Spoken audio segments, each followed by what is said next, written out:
The studio lights burned a little brighter than usual as the cameras swept across the familiar table. The View had hosted its share of tense moments, but there was something electric in the air that morning, the kind of quiet tension that settles before a storm.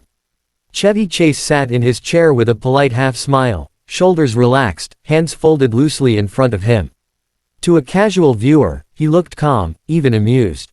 But those who knew him well could recognize the tightness around his eyes, the barely restrained impatience that came from decades of saying exactly what he thought and dealing with the consequences later. Joy Behar leaned forward, cards in hand, eyes sharp and alert. She had welcomed him warmly just minutes earlier, praising his legendary career, the way he had shaped American comedy, the risks he took when television was less forgiving. Chevy nodded through it, tossing in a self-deprecating joke that earned laughter from the audience.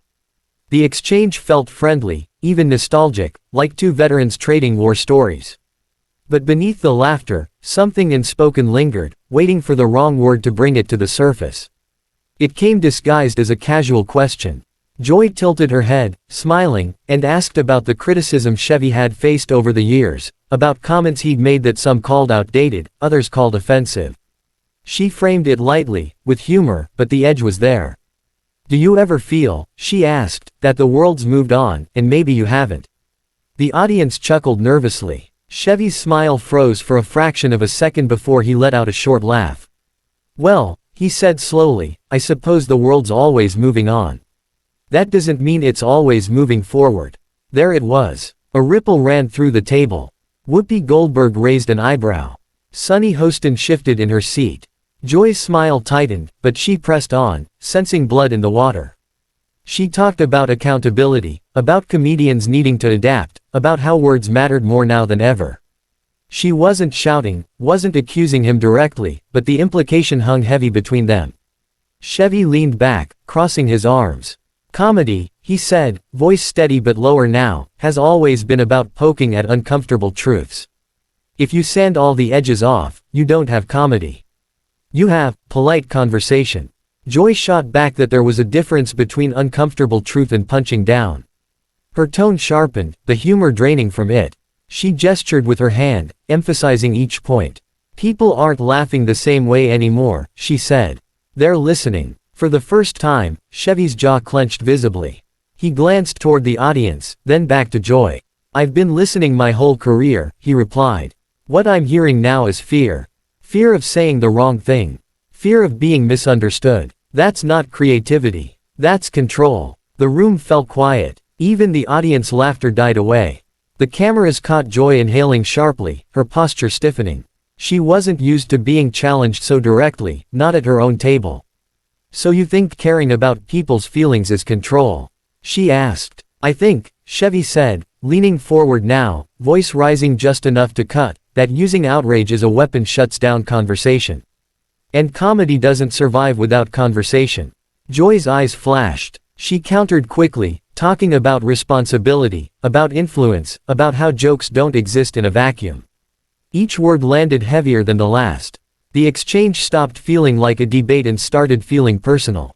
The tension was no longer subtle, it was thick, pressing down on the set like humidity before a thunderclap. Chevy interrupted her mid-sentence, something he rarely did on camera. "With all due respect," he said, "you're telling me how to do a job I've been doing for 50 years. That drew an audible gasp from the audience. Joy leaned back, folding her arms. "And with all due respect," she shot back, "time served doesn't mean you're immune to criticism." The silence that followed was deafening. Chevy stared at her, his expression unreadable. In that moment, decades of late-night sets, live television mishaps, critics' reviews, and personal regrets seemed to flicker behind his eyes. He had always walked the line between fearless and reckless, between honesty and stubbornness. And now, sitting under the unforgiving glare of daytime television, that line felt razor-thin. He exhaled slowly, as if weighing his next move. "You know," he said, his voice quieter but no less intense, "I came here to talk about my work, to laugh a little, maybe even to reflect. I didn't come here to be lectured." Joy opened her mouth to respond, but he continued, his words gaining momentum. "And I won't apologize for being who I am to make anyone more comfortable." A murmur spread through the audience. The other hosts looked between them, unsure whether to intervene or let it play out. The producers behind the cameras were undoubtedly panicking, fingers hovering over commercial break cues. Joy finally spoke again, her tone firm. "Then maybe," she said, "this isn't the right place for you." The words hit like a slap. Chevy's chair scraped softly against the floor as he pushed it back an inch, a small movement that felt enormous in the moment. He stared at Joy, then nodded once, slowly. "Maybe it isn't," he said. The studio seemed to hold its breath. Chevy placed his hands on the table, stood up deliberately, and adjusted his jacket. The cameras followed him automatically, capturing every second. He glanced once more at the panel, then toward the audience, offering a brief, almost sad smile. "This was fun," he said flatly. "Until it wasn't." And with that, he turned away from the table, the echo of his footsteps ringing louder than any applause as he walked off the set, leaving the tension hanging in the air, unresolved and impossible to ignore. The moment Chevy disappeared behind the curtain, the studio felt hollow, like the sound had been sucked out of it. Joy Behar stared after him, lips pressed together, her expression unreadable. For a heartbeat, no one spoke. The audience shifted in their seats, unsure whether to clap, boo, or remain silent. Even the applause sign flickered uncertainly before going dark. Whoopi Goldberg was the first to break the silence. She leaned forward, hands spread on the table, her voice calm but firm. "Well," she said, drawing out the word, "that escalated." A few nervous laughs rippled through the audience, thin and hesitant. Sunny Hostin glanced toward Joy, then back to the camera, choosing her words carefully. She spoke about strong opinions, about how conversations around comedy and responsibility were complicated, about how emotions could flare when people felt misunderstood. Joy finally exhaled and adjusted her glasses. "I didn't expect him to walk out," she said, her voice steady but quieter than usual. "But I'm not going to apologize for asking hard questions." She looked directly into the camera now, addressing viewers at home as much as her co-hosts. "That's what this table is for." Behind the scenes, Chevy stood in the narrow hallway, the noise of the studio muffled behind thick walls. His chest rose and fell more quickly than he liked. A production assistant hovered nearby, unsure whether to approach. Chevy ran a hand through his hair, letting out a sharp laugh that echoed off the concrete.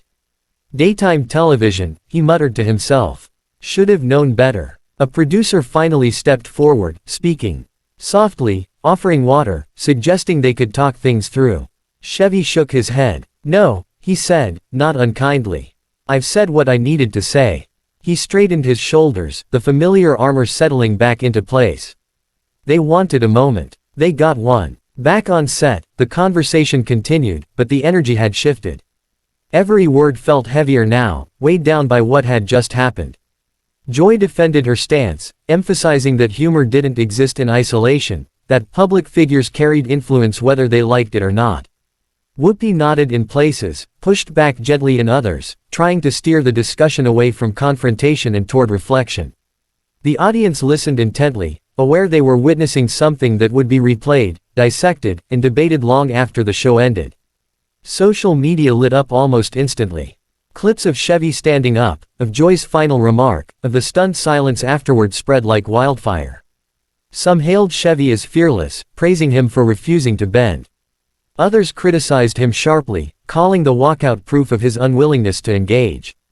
Joy, too, became a lightning rod. Supporters applauded her for holding her ground. Critics accused her of provoking the moment for drama. Chevy watched none of it. He sat in the back of the car on the way to the airport, staring out the window as the city blurred past. The driver glanced at him in the mirror once, then focused back on the road.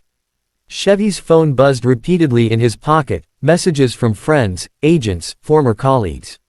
He ignored it all, lost in thought. He wasn't angry anymore. The heat had burned off, leaving something colder behind. A sense of finality. He thought about how many times he'd been labeled difficult, outspoken, unwilling to compromise. Maybe they were right. Or maybe the world really had changed in ways he didn't recognize anymore. The thought unsettled him more than he cared to admit. At the airport, a small group of fans waited near the entrance, phones raised. Some called his name, others just watched, curious. Chevy paused, offered a quick wave, a tight smile. He didn't stop to talk. There would be plenty of talking later, he knew. Too much of it. Meanwhile, the producers of The View convened in a hurried meeting. They discussed damage control, statements, whether to invite Chevy back, whether he'd ever accept. Someone suggested the moment, while uncomfortable, would boost ratings. Another argued it risked alienating guests. In the end, they agreed on a careful response, acknowledge the intensity, reaffirm the show's commitment to open dialogue, move on. Joy sat alone in her dressing room after the show, staring at her reflection. She replayed the exchange in her mind, each sentence, each pause. She wondered if she'd pushed too hard, if she'd missed a chance to bridge the gap instead of widening it. Then she shook her head. No, she said aloud. If we don't ask the questions, who will? Still, a flicker of doubt lingered. That evening, Chevy finally checked his phone. He scrolled through headlines, shook his head at some, smirked at others. One message stood out, from an old friend who simply wrote, "You still stirred the pot." Guess that hasn't changed. Chevy chuckled softly. Some things, at least, remained consistent. Days later, the clip continued to circulate, sparking debates about comedy, free expression, and generational divides. Late-night hosts joked about it. Opinion pieces dissected body language and tone. Chevy Chase's storm-off became shorthand for a larger cultural argument, far bigger than either him or Joy Behar. Chevy returned home, settling into familiar routines, but the moment followed him like an echo. He found himself reflecting more than usual, not regretting the walkout, but questioning what it meant. Had he drawn a necessary line, or had he simply walked away from a conversation that demanded patience? Joy, too, felt the aftershocks. She stood her ground publicly, but privately she acknowledged the complexity. She knew that clash wasn't just about one guest or one question. It was about eras colliding, about humor and harm, about who gets to define the boundaries. In the end, there was no tidy resolution. No apology tour. No reconciliation segment. Just a moment frozen in time, a table left momentarily empty, and a reminder that live television, like real conversation, can still catch everyone off guard. And somewhere between the applause signs and the exit doors, between laughter and anger, a single truth lingered: some clashes aren't meant to be smoothed over. They're meant to be seen, argued over, and remembered.